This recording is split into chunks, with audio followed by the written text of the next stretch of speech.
Here today. My name is Jeff Perkins. I'm the CMO of QASymphony, and we are broadcasting live from our headquarters in Atlanta, Georgia. We have a great webinar for you today entitled Where Testers and QA Fit in the Story of DevOps. We've actually had almost of TechArcis and Ryan Yackel, the Director of Product Marketing for QASymphony. Guys, I will hand it over to you. Well, thank you, Jeff. Yeah, Sunil, really pumped to have you here today. I know we met at a lot of coffee shops to kind of go over this presentation, and we've definitely wanted to bring this presentation to the masses here as we're kind of talking about a lot of things. And we talked about this earlier, that we could have broken up this webinar into probably 5 to 10 different segments, right? So what we're trying to do today is give an overview of what we think QA fits into this story of DevOps and continuous testing, continuous integration, all those buzzwords you're hearing out there. And what we want to do is walk you through an agenda, but end with some practical tips to help you get started. So we don't want to be all theoretical here. We want to help you kind of go to some other resources besides this webinar here. And then we also want to have a Q&A session at the end. As you all have attended, you either are curious about what this role means for you as a tester, or you really kind of want to understand where DevOps is going and how you're going to fit in that. So we want to hear your perspective. We also want to respond to that.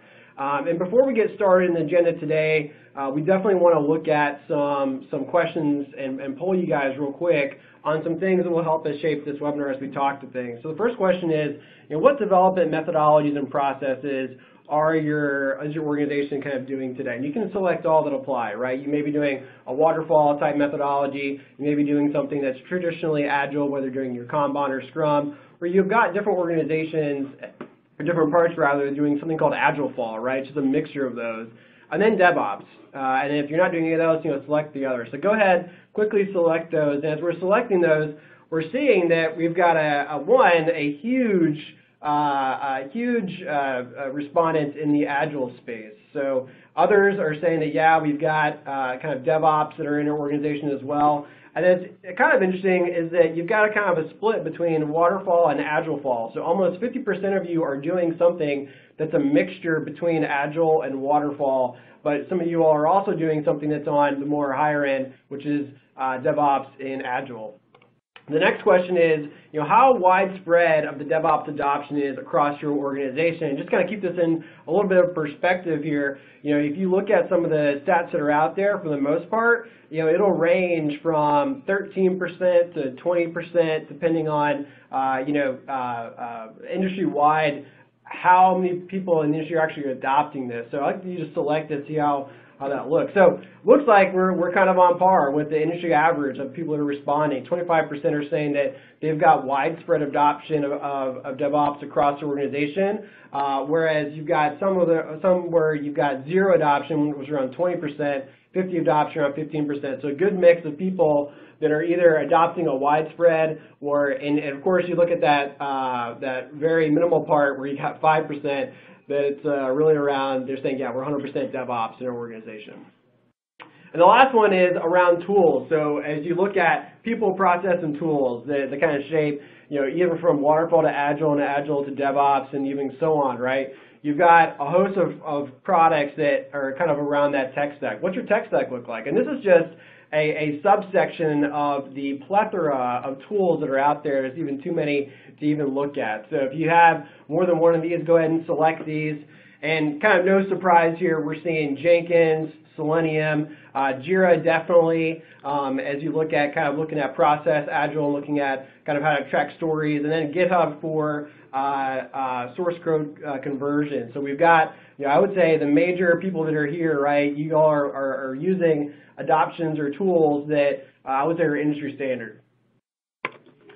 So why are we here, right? And thank you all for taking those polls. Why are we here? Well, the main reason why we're here is that we know that what's going on in the industry right now is that software is eating the world, right? If you look at all the things that are going on in an IT shop or an insurance shop, or if you are creating airplanes, right? Whatever business you're in the business of business software, right? You can't if you're not a Facebook or a Google, that doesn't matter anymore, because what's happening is that the speed is the new currency of IT and for business. You need to get your products out there as fast as you can to keep up with competitive demand and competitive things that are out there.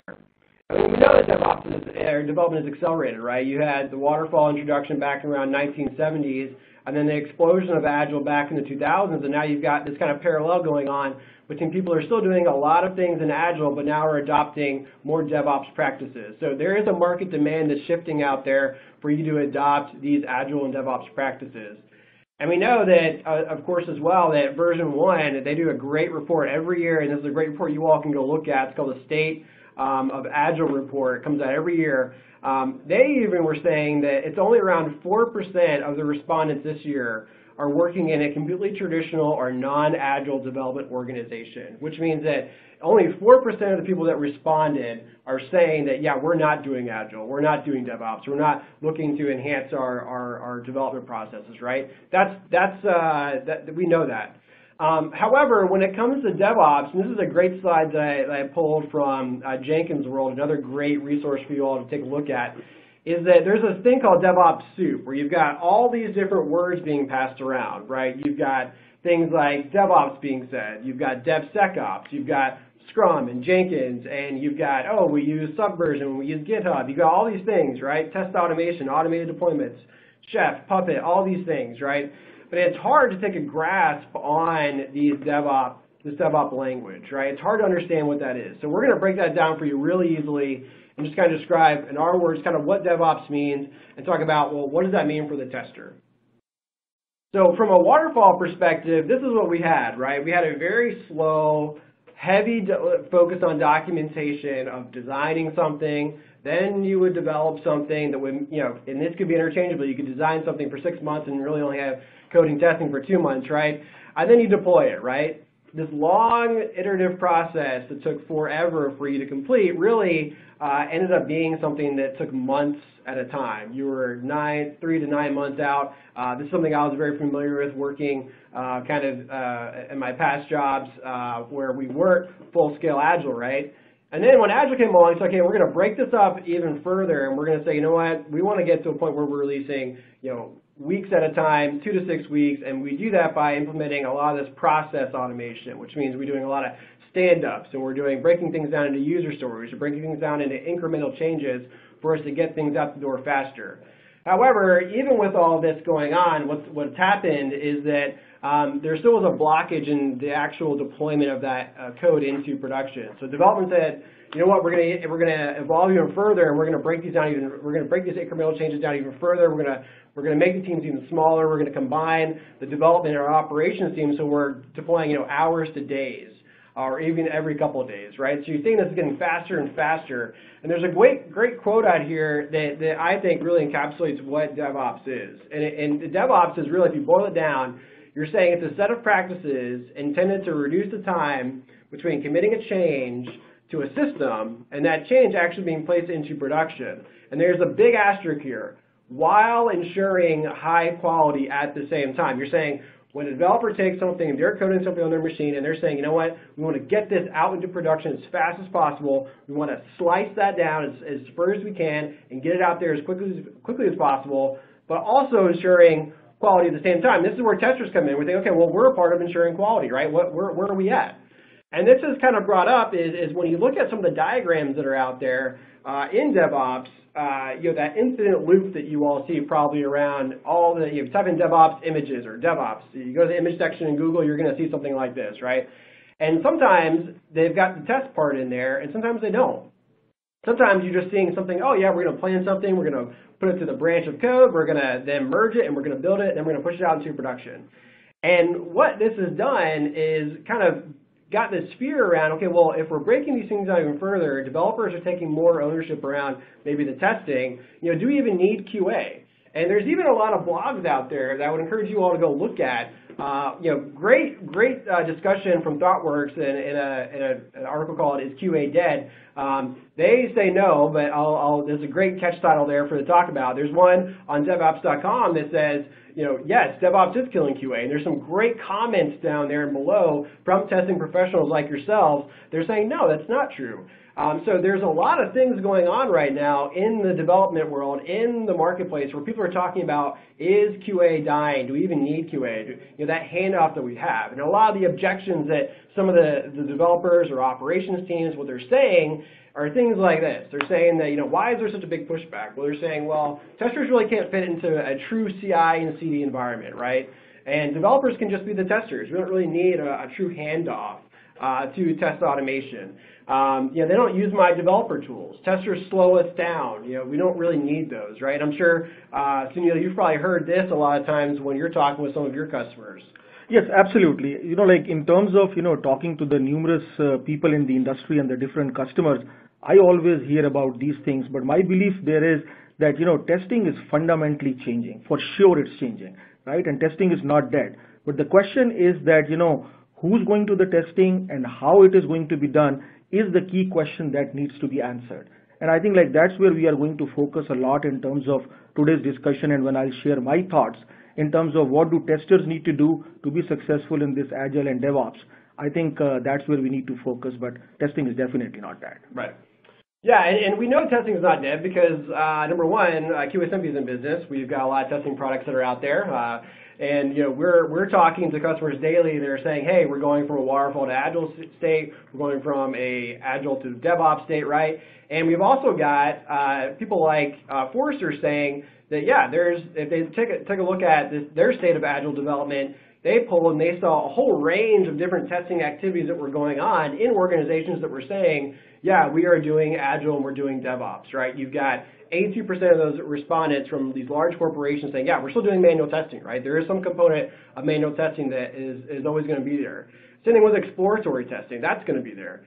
They've shifted different testings into different methodologies, like maybe doing BDD and TDD, right? That's not as high on the list here, but what you've got is, yes, testing is still going on in organizations. Aside from just the unit testing that we're seeing there as a second point, there's other types of testing that's going on, and it's needed to ensure quality. And we talked a lot about these things that we're going through right now, and we're really boiling it down to, there's 3 points here that we want to talk about, and Sunil's going to walk through this.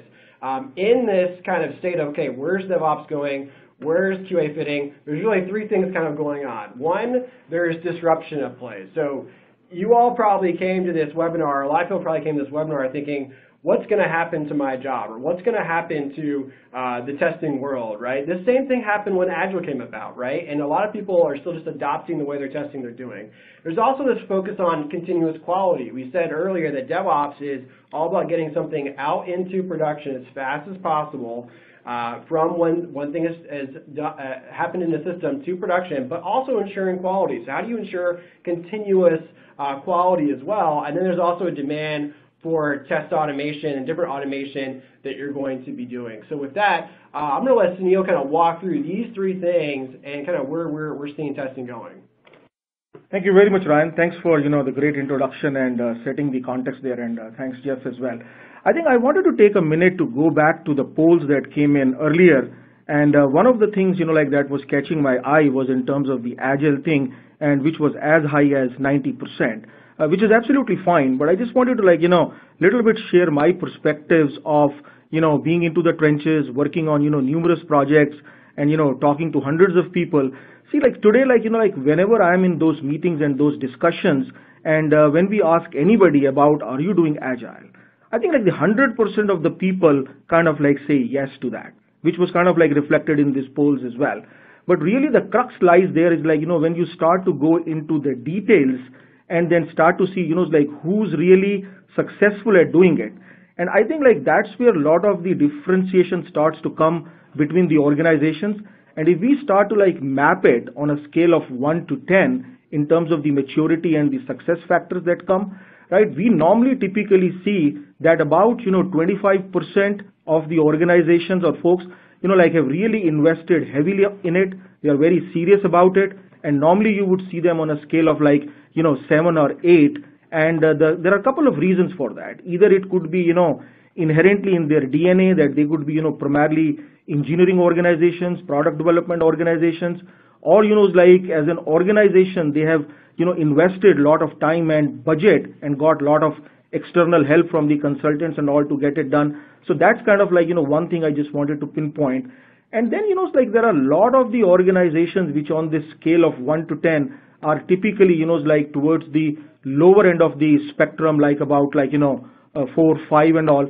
And, these guys are trying hard. And sometimes these are like, smaller companies as well who are trying to learn it and figure it out on their own. And that's kind of like where they would stand. And then, like the rest of them are kind of like in the middle mark, about 5 or 6, like where, they have figured out at least like, how to implement it.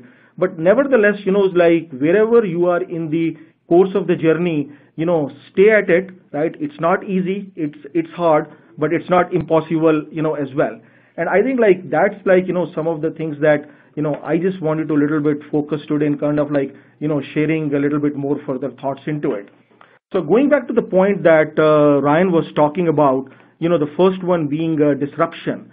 See, the fact is that disruption is all around us, and it's a reality today, right? And disruption is happening at, various angles, and you hear the word innovation, in the smaller companies, in the big companies, and that's just the reality. We see it at Apple, like they have changed, everything around the smartphones. You see around Amazon eating everybody's lunch, right? You see, things around, even in the car space, like, BMWs, Mercedes, it's a different type of the innovation, but innovation can be in the form of technology. It can be form of, like any, mechanical product you are making, but the main goal and the main focus here is that when you start to zoom onto the customers, right, quality and convenience drives customer success.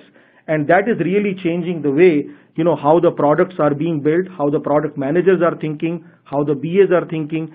And that's really at the fundamental of making sure that you thrive in disruption. So with that particular thing, software development is also changing. And I think that's why we are having this discussion, and we have this interest from a large group of people, as Jeff pointed about, 2,000 folks registered for it. So software development is inherently changing, and automation sits at the center of it.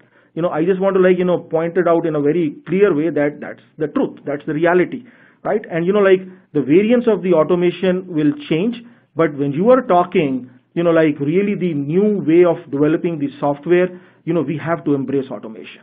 So Agile and DevOps is the new norm, and of all the progressive companies that we see, of all the progressive teams that we see, they have definitely made a commitment to embrace this. And Agile and DevOps is definitely the way to go, and that's what we are seeing in numerous clients.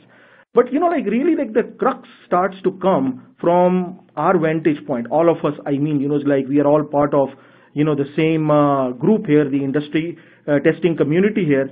So really the thing to focus here is, continuous quality. I think like that's the main thing that, where testing teams need to zoom and also like start to focus on these words like speed, right? And while we said that everything, is evolving, there are disruptions, and you heard about that, developers, talking about that testing is irrelevant or slowing us down. That's not the case, right? So we have to like start to put these things together about continuous quality at speed in this disruption. So one more thing, like that I normally, share with the people, like whenever I'm in any of these meetings and, meeting my peers in the industry, I think we all need to like, start to little bit challenge the definitions here. So see, everybody talks about DevOps, which is fine, right? But I think like from the testing community perspective, it just gives an impression, right, as if testing is not required, right? So you just develop, you just roll it out, and you just hope that it is developed right the first time. But it couldn't be far from truth. There is nothing like, you get it right the first time. So, from the perspective of the correction that, we need to put into the definition is, move test into the middle of dev and start calling it DevTestOps. So I would, like highly encourage, everybody to like wherever possible, start to push this DevTestOps, because that makes it amply clear that testing is required and testing sits in the middle of it. So fundamentally, it's like whenever anything is being developed, it's really simple. You develop, you test, you roll it out, right? So I think like once this definition is clear, then we are definitely, on the table along with our BA friends, our PM friends, our developer friends, and it's like testing is sitting, at the table, and then it's like we are definitely in the game. But the context from how testing needs to be done and who's going to do it, right, is altogether a totally different, question and a topic, right? And I think like there, I would say that, like definitely from a testing perspective, we need to step up, as a team, as a community, and make sure that, like, as I was pointing before, embrace this whole thing about the Agile and DevOps. So this is like a very key important element in enabling the continuous quality. And with that, like I'm going to like get a little bit more deeper into this stuff.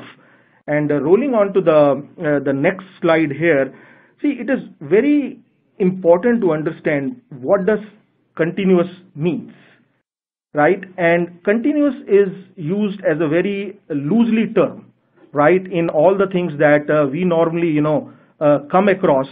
And a lot of people, like talk about the different definitions, and you often hear these things about continuous delivery, continuous deployment, and all those things. So I think, at the heart of the whole thing lies that we are all trying to develop the software, develop the code, or, do the upgrades to our code or the patches to the code with the intent that it should reach our customers, right, kind of like on a real-time basis and on a, nearly constant basis. And I think that is where, the struggle is, right? That is where I think also it becomes fun as well, that, how we are able to do it.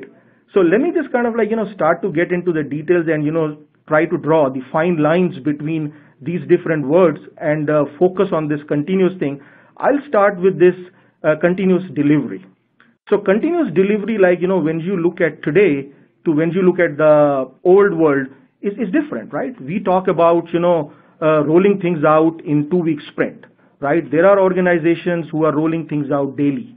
There are also organizations who are rolling, code out on an hourly basis. But like once we compare it to our, old-fashioned or previous world, we were all, doing product releases and development, quarterly, 6 months, 1 year, but that, does not apply anymore. So from the context of the continuous delivery perspective, our goal here is to develop the code, to test the code, and then to release it. So what you see here is, in this process, in this chain, as you move from unit test to the platform, to the staging, and so on, all these things are automated, right? But really, it's like these organizations, who are focused on this continuous delivery are fine taking way all the way to the production-like environment. And I think that's where, a little pause comes into place, because going into the actual production, that's where, like a lot of the other factors kick in and some type of the manual intervention starts to come in. And that could be a scenario of test data management, availability of the test environment management, or, there are certain other processes that need to be followed, right? And this transition that happens to the actual production is kind of like highlighted in that red color. And one of the I think that for most people, if you were never really introduced to this type of staging approach, right, you may have heard or talked with your business unit or team or whatever about, hey, we're going to now deploy it into this environment or that environment, right? And there are certain things that were going on from those stages, right? I remember when I was at a retail company, we would have our unit testing was going on, then we roll that into a testing environment, right? But what you're doing here is that, just like Sunil was saying, you've got these automated checkpoints that are in place there. And then when you get to the point where when you're actually manually pushing something out into production, I think there's a lot of companies out there that are not allowing them to get to the next phase, which you're going to talk about, which is continuous deployment, is because they still want to manually push something into a production-like environment because they're just a little hesitant on getting that out into the consumer, right? They want to, test it manually. They want to do some user acceptance testing that can be fully automated. They want to do those types of things, whereas you've got, companies like Amazon and Netflix are doing this continuous deployment method, right? That's right. And see, the key thing here is while the intent is very clear, right? Like the code is being developed and tested to make it production deployment ready. So that part is absolutely, lies at the center of the whole thing. But from a continuous deployment perspective, as Ryan pointed out, I think that is the gap that is bridged here. So when you see that, between the continuous delivery and the continuous deployment, that is the minor and a subtle difference where you are able to deploy to the production environment also in an automated fashion. So it's very important, to understand the differences here, because these are the foundations to how you will set up your shop and deliver these things. The last thing that I wanted to point here is this continuous integration. So without continuous integration, none of them is possible, continuous delivery or continuous deployment. So continuous integration is really the mechanism and the process, right, that truly enables your continuous delivery and continuous deployment.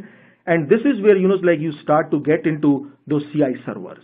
This is where you start to get into what you guys were polling before about Jenkins, about Bamboo, those things. So that is what really makes it happen when the code is developed by individual developers and, they test it at that individual level or at a branch level. And when it starts to get into the CI servers and it starts to get connected to the other branches, and then the integration start to happen at the staging environments, the QA environments, and then it starts to get plugged into the main line of the code. So that whole thing is, really the continuous integration, and that enables both the continuous delivery and the continuous deployment. I hope, this at least, gets little clarity on this continuous thing. It's a very, important and a big topic. So within this limited time, at least, I just wanted to share my perspectives on, how they are different. Yeah, I would say there's a pretty high chance that there's people on the call here that are doing kind of what Sunil said. They may not be doing all the way from left to right. You may be saying, yeah, Ryan, we have Jenkins, right? We have Jenkins that goes and kicks off all our automated tests, but then we still have to do some validation that's not necessarily automated. Or, every time that we check in our code as developers into GitHub, we've got a request that knows to notify and run all these other unit tests that Jenkins knows to go and run, right? But it may not be all connected at the same time, right? So again, I think there's different layers and different levels of DevOps maturity that a lot of people on the call are probably at, and then that's what we see a lot as well. And then, how do we, if you think about, what would be the three things, Sunil, that we can think about when we're actually thinking about, okay, well now what can we do to enable DevTestOps, or what are the three main things we can think about? Absolutely. So I think in terms of, the enablement part, that's where the rubber meets the road. So really, we are talking about, this whole thing about quality and speed, and this things that we are talking about DevTestOps, how to enable it, right? So the number one thing I think from where it starts is having a clear focus, right, on this DevTestOps, what we are trying to achieve, and how far you really want to make it in an automated fashion that we were talking from the previous slide. So I think that will change and vary from organization to organization, and that should be established upfront, because it is better to break this challenge and this issue into smaller pieces and look for those success and those low-hanging things. Otherwise, it really becomes hard to boil the ocean here. So that's kind of I would say on the point number one. On the point number two, right? See, the reality here is that testing has to run very, very fast, right? And what I normally see, testers typically get called on Wednesday night of the second week, right, in these 2-week sprint cycles, and Friday it's due. So invariably, a lot of us struggle, right? We just basically struggle for the fact that, it's not being done the way it should be done. So really, we have to look at the ways how to, start early on, and automation will sit at the heart of the whole thing, because as development is running 100 miles an hour, right, testing also has to run at 100 miles an hour. and simply taking an approach of the manual perspective is not going to cut it. The number 3 thing, which is absolutely, another key area that we should, talk about here is the enablement through the right infrastructure. So depending upon the scenarios, whether you are talking about the continuous deployment or the continuous development, your underlying infrastructure will change. Your underlying selection of the tools will change. So especially, when we start to talk about, automation in the context, right, of this in-sprint automation, we have to use those tools and those platforms, that will enable that. And, we have used things like OpKey and all, that really helps us achieve that. So selection of that right infrastructure, right, becomes a very, very important point there. Yeah, and then I got some tips for you all, kind of on the line of kind of getting that focus geared towards this DevTestOps thing. And I want you to talk about that pizza. How does that pizza help in putting that DevTestOps? Exactly. So we're going to show a picture of a pizza here soon, and I'll definitely talk about that. But first is, you've got this automation first approach that you're going to take. So what that means is that you're always going to be looking for tests you can automate right away, whether that is something that you're going to be doing as your in-sprint validation points when you're saying, hey, you know what, this user story is 5 points, but guess what, the automation that goes with that, for us not to have a huge backlog in the future, we want to make sure that we're also including that in the sprint work. That's looking for what can we automate first. That may be taking a TDD approach or even a BDD approach to your testing. The second part is looking to pair up with developers to actually see kind of what they're doing on a day-to-day basis and how can you, either through black box testing or white box testing, learn to code the test faster and also through automation. A lot of times you've got the developers totally disconnected from the testers where they're kind of in their version control systems or in their IDDs and they don't really are kind of talking with the test team. But with DevOps, what you're doing is you want to break those teams down. This gets to your point, Sunil, about this pizza. And what that means is that if you ever look at, if you Google the Jeff Bezos Amazon 2-pizza rule, it's a very big thing that he rolled out kind of when he's still at Amazon. I think it was back in 2009 he rolled this out. But it's basically saying this, that a team should be no larger than 2 pizzas that can feed that team. So think about everyone gets 2 slices of pizza, you got a team of 8, right? You don't want to have over a team of 8 in your DevOps working team. And that, what it allows you to do is to think small and think even really, really, really small. And that means is the fact that when you're in DevOps, you're breaking things down into measurable chunks, even further than maybe a traditional Agile environment, because what you want to do is be able to deploy sooner, deploy faster, and if anything happens, you can roll that back. And with that, you're also going to get smarter about the analytics that you're going to be reporting on. So you want to be getting deeper in, okay, what are the tests that are passing and failing at each stage of our pipeline? And that means setting up different reporting engines, different reporting tools that tie into the tools that Sunil talked about earlier. They're going to drive that continuous integration process. So tools and reports that hook into things like Jenkins and Bamboo or CircleCI, and they can radiate feedback to development when anything is caught or is broken in that particular pipeline. And then now we want to kind of go through and say, okay, well, yeah, we got these great tips, but what does an actual in-sprint workflow look like, right? What should the tester be focused on when they're going through an in-sprint? How can they make automation a part of that? Yeah, so I think this is very, very important to really, understand how to do it, right? And so let me just kind of share little thoughts here in terms of, how, we have been implementing it. So really, it's very important to understand the construct of the sprint and what type of the activities happen in the sprint. How is the testing community, going to align to how the code is being developed, what the developers do, and, kind of a lot of the time they have the lead on it. So definitely, from a testing perspective, we need to make sure that we align to that. But one thing is clear, when this sprint starts, there are user stories, there are defined acceptance criteria. And I think that's really kind of the starting point or a common starting point for everybody, all the members of the sprint team there.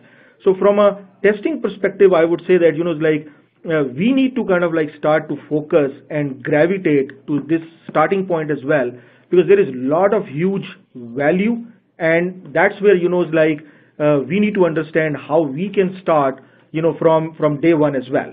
So when the developers, looks at the user stories, they understand the acceptance criteria, they start their development work against the user stories.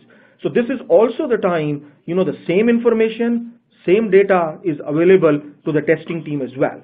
So through this, progressive automation, right? And progressive automation is going to be very different from the regular standalone automation that, all of us do. So in this progressive automation, we have to start doing, the automation right based on those user stories and the acceptance criteria. And we basically start to build the automation framework and write our scripts, as the development is happening. But we are going to make sure that we constantly align with the development team, both from a requirement perspective, from the app flow perspective, and all the other things that matter to stay in alignment. And as the code is ready, from the development team, so at the same time, like our frameworks and our scripts are ready on the automation front as well, and we do this mapping.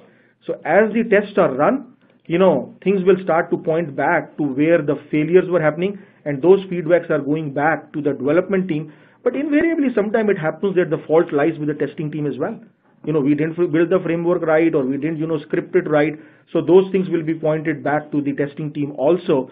And then, things will either be pass or the fail, and the code will be checked in, and also like it will be like, added to the sprint suite. And then they get rolled into the Jenkins and the Jira.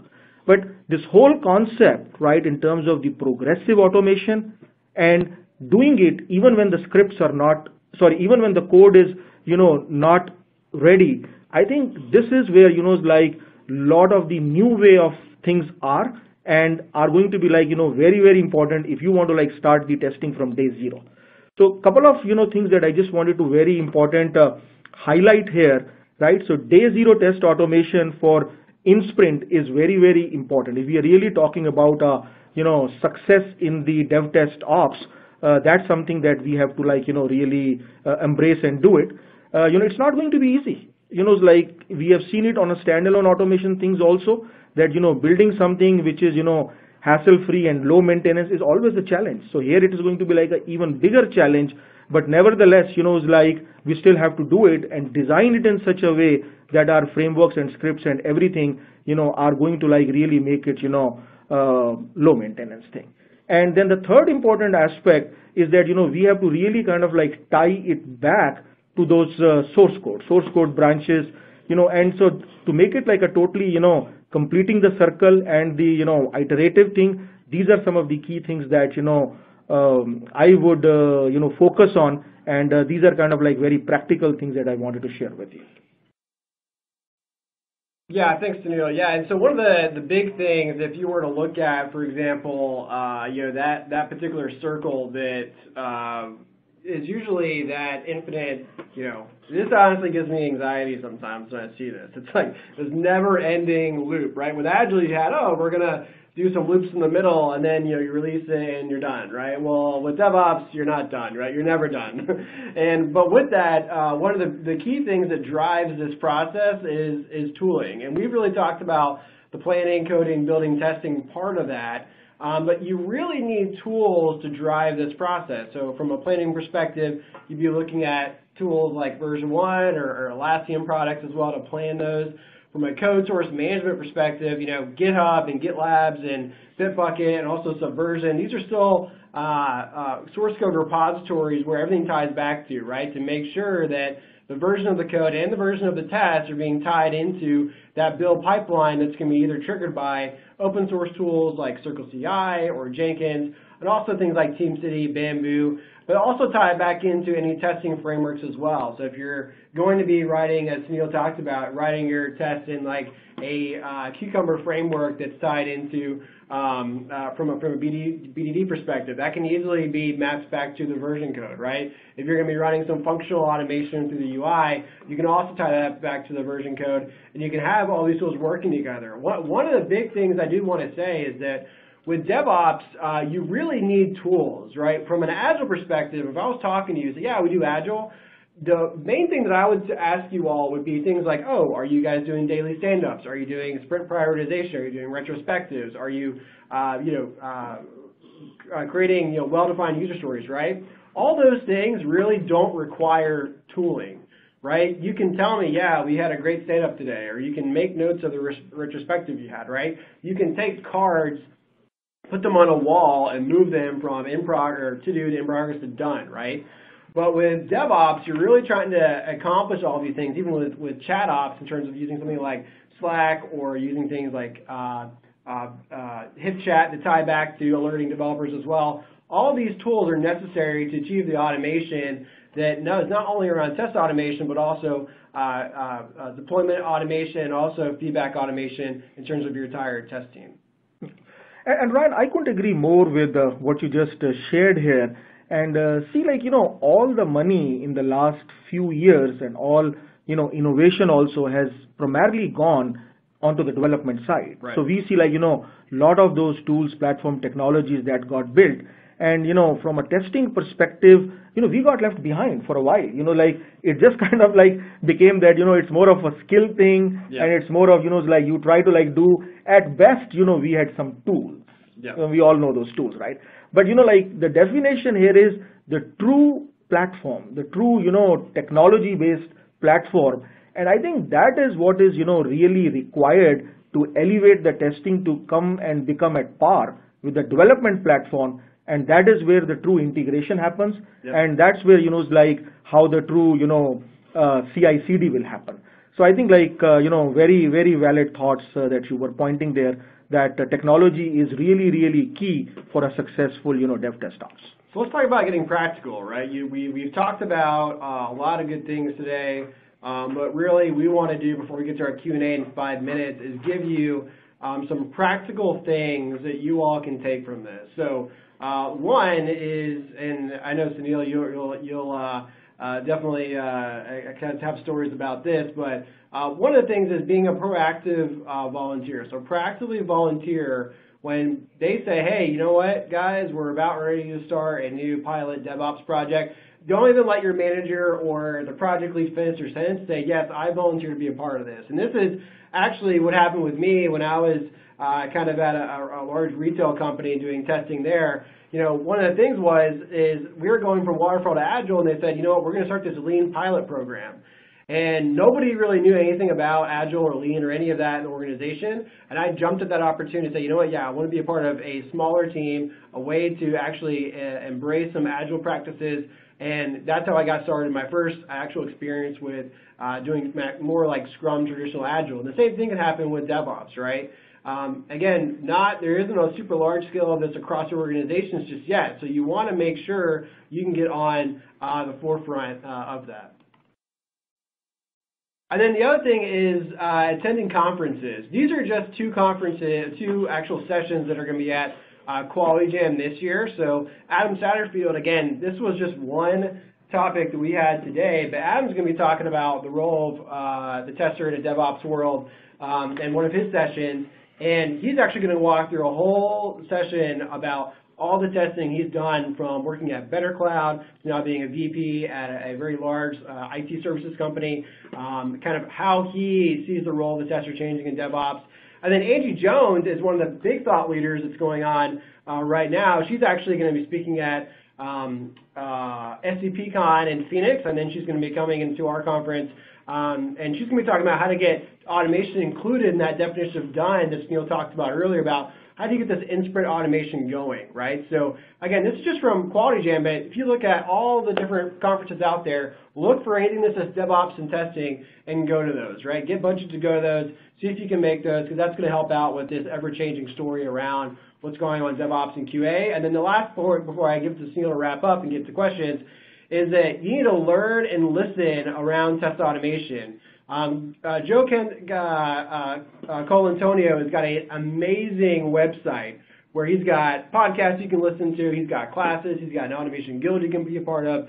He's an amazing resource that's, for the most part, a lot of stuff there is free resources for you to go and learn all things test automation, all tool agnostic automation as well when you go through all those. Then for those who are looking to get more into the BDD and TDD world, they've also, you've got Cucumber's been around for a while, and Cucumber's, if you've been to their website recently, it's blown up. You've got a school there now. You've got different sections on their website that shows you how to get more involved with Cucumber and get your whole team on that possibly. And then there's a new framework that's out there that's behind the people that actually created Selenium. So ThoughtWorks is coming out with a framework called Gauge, and it's an amazing framework for testers that are looking to use a very simple, plain text, easy to follow structure of syntax for creating their tests for automation conversion into Selenium WebDriver. So it's an amazing new framework that's out there. It's in beta right now. I definitely encourage you all to check that out. And it's a kind of on the forefront of frameworks that are out there. It seems like one pops up every day, but definitely go and learn these and listen to those in the test automation field. So I just want to finish it by sharing a few of the thoughts here, and a lot of this is you may already know it, but just to kind of refresh our memories. So testing in QA is not dead, my friends, right? Testing in QA is very relevant, very live, and don't be under that impression that it's dead or it's not required. It's definitely one of the essential pieces of the how the software will be developed. So testing certainly is changing. That's absolutely true, as we have discussed at length here. And I would definitely share with all of you as my colleagues here that embrace it, right? Just dive into it and just become comfortable with it. There is a lot of learning that is required, but the reality is that DevTestOps is an essential and a very critical piece to this world of disruption, and thriving in disruption is important for your organizations, for whatever business you are in, and you just got to embrace that. And one other thing, is that I just wanted to focus, because we have talked a lot about the automation today. So there are lots of, tools and technologies there, which help us, do even with the minimal, coding skills and all. And those are the, things that need to be looked at. And manual testing, is definitely always going to be there. There are a lot of things that need it. But, in this, fast-paced thing and, how things are going, manual testing is not going to be fun. Just jump, learn a little bit of this, the TDD, BDD, that, automation thing that we were talking about, and, just kind of ride the wave, have a little bit, more fun at it. The other important thing here is that distributed teams, right, with the QA embedded in the sprint is the new normal. And I'm pretty sure that all of you are seeing it. You are part of one or the other, sprint teams. And that's just, the way almost it's happening in, a majority of the organizations.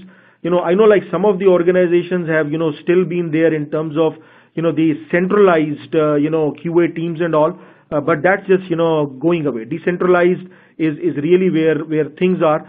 So the test center of excellences and all, which were kind of the big teams, that's, dissolving. The lean TMOs, are definitely very relevant and very helpful today. And I think some of these things will even become more important, especially from the context of the QA managers, because oftentimes they get caught in between, right? What do they do? So I think, from my experience, it's better that, if they also become hands-on, jump into the trenches and help enable DevTestOps, I think you are going to have more success and fun in that.